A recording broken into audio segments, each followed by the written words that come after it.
இது தொடர்பாக நம்மிடையே பேசுவதற்காக பத்திரிகையாளர் திரு சிவப்பிரியன் இணைப்பில் இருக்கிறார். அவரிடம் பேசலாம். வணக்கம் திரு சிவப்பிரியன்.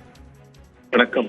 இருவரும் ஒரே கருத்தை முன்வைத்திருக்கிறார்கள். விஜயகாந்தை போன்று விஜய் தாக்கத்தை ஏற்படுத்துவார் என்று கூறியிருக்கிறார்கள். எப்படி பார்க்கலாம்? இல்ல, அதாவது விஜயகாந்த் அவர்களுடைய மனைவியும் தேமுதிகவினுடைய பொதுச் செயலாளருமான பிரேமலதா அவர்கள் கூறியதும் அமமுகவினுடைய பொதுச் செயலாளர் திரு டிடிவி தினகரன் கூறியதும் இன்னைக்கு இருக்கக்கூடிய ஒரு பிராக்டிக்கல் கமெண்ட். அவங்க தமிழ்நாட்டில் இருக்கக்கூடிய அரசியல் சூழ்நிலையை மிகவும் அழகாகவும் உண்மையாகவும் பிரதிபலித்திருப்பதாக தான் நான் பார்க்கிறேன்.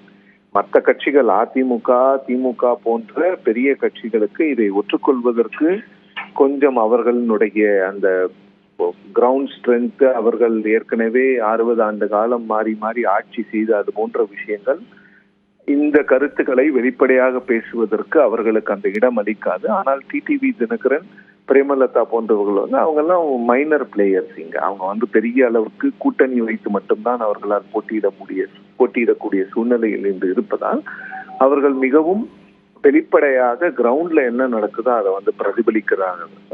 அதான் நான் பாக்குறேன். ஏன்னா விஜயகாந்த் அவர்கள் கட்சி தொடங்கும் பொழுது அவர் விஜய் போன்ற ஒரு பெரிய உச்ச நட்சத்திரம் கூட கிடையாது. கிட்டத்தட்ட 50 வயதை கடந்த விஜயகாந்த் அவர்கள் அப்ப விஜயகாந்த் அவர்கள் கிட்டத்தட்ட நம்பர் 2 or நம்பர் 3 தான் தமிழ் சினிமாவில் இருக்கிறாரு. ரஜினிகாந்த், கமல்ஹாசன், விஜயகாந்த், இப்படிதான் அந்த பெக்கிங் ஆர்டர் வரும். ஆனால் விஜய் அவர்கள் வரும்பொழுது இன்னைக்கு உச்ச நட்சத்திரமாக ஒரு ஃபர்ஸ்ட் பொசிஷன்ல இருக்கிறாரு. இன்னொன்னு அவருடைய ஓப்பனிங்கும் அவருடைய சினிமா பாப்புலாரிட்டி இன்னைக்கு வேற யாருக்குமே இல்லை. அப்படிங்கும் போது அது தேர்தலில் பிரதிபலிக்கும் என்பதுதான் பத்திரிகையாளர்கள் மற்றும் அரசியல் விமர்சகர்களுடைய கருத்தாக இருக்கிறது. விஜய் கட்சி கூறுவது போல் ஆட்சிக்கு வருவதெல்லாம் முதல் தேர்தலிலே சாத்தியம் கிடையாது. ஆனால் நிச்சயமாக விஜய் அவர்கள் ஒரு மிகப்பெரிய ஒரு ஒரு இம்பாக்டை ஏற்படுத்துவாரு அப்படிங்கிறத அவங்க பிரதிபலிக்கிறாங்க. அது உண்மைதான். ஏனென்றால் அந்த மாநாட்டுக்கு வந்தவர்கள் ரசிகர்களாக இருந்தாலும் கூட அந்த ரசிகர்களும் வாக்களிப்பார்கள். அவங்க கொஞ்சம் பேரை இன்ஃப்ளூயன்ஸ் பண்ணுவாங்க.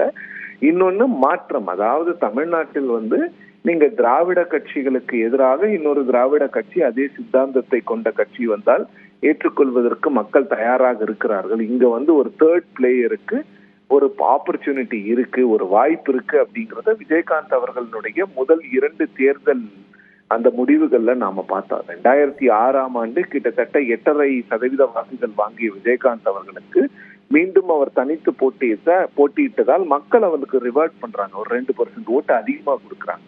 அவருடைய அந்த டவுன்ஃபால் எப்ப ஆரம்பிச்சதுன்னா, எந்த கட்சிகளுக்கு மாற்றாக நான் வருவேன் என்று சொன்னாரோ அதே அதிமுகவோடு சென்று ஒரு கூட்டணி வைக்கும் போதுதான் அந்த கட்சிக்கு ஒரு மிகப்பெரிய ஒரு டவுன்ஃபால் ஆரம்பிக்கும் போதுதான் அவங்க 2%க்கும் கீழே இன்னைக்கு வருவதற்கான காரணம். ஸோ அப்ப என்னன்னா, இங்க தேர்ட் ஃபோர்ஸ் இல்ல டிராவிடியன் பார்ட்டிஸ்க்கு ஆல்டர்னேட்டிவா அதே டிராவிடியன் ஸ்டெப்ல வரணும்.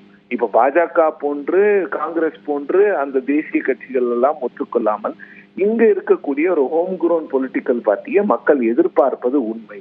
ஆனால் அது இம்பாக்ட் எப்படி இருக்குங்கிறத நம்ம தேர்தலில் வச்சுதான் பார்க்கணும். நிச்சயமாக ஒரு இம்பாக்ட் இருக்கும். விஜயகாந்த் அவர்கள் 8.5% வாக்குகள் வாங்கும் பொழுது விஜயனுடைய வாக்குகள் அதை விட கூடுதலாக தான் இருக்குமே தவிர அதை விட குறைவாக நிச்சயம் இருக்காது. இணைப்பில் கருத்துக்களை பதிவு செய்தமைக்கு நன்றி திரு சிவப்பிரியன்.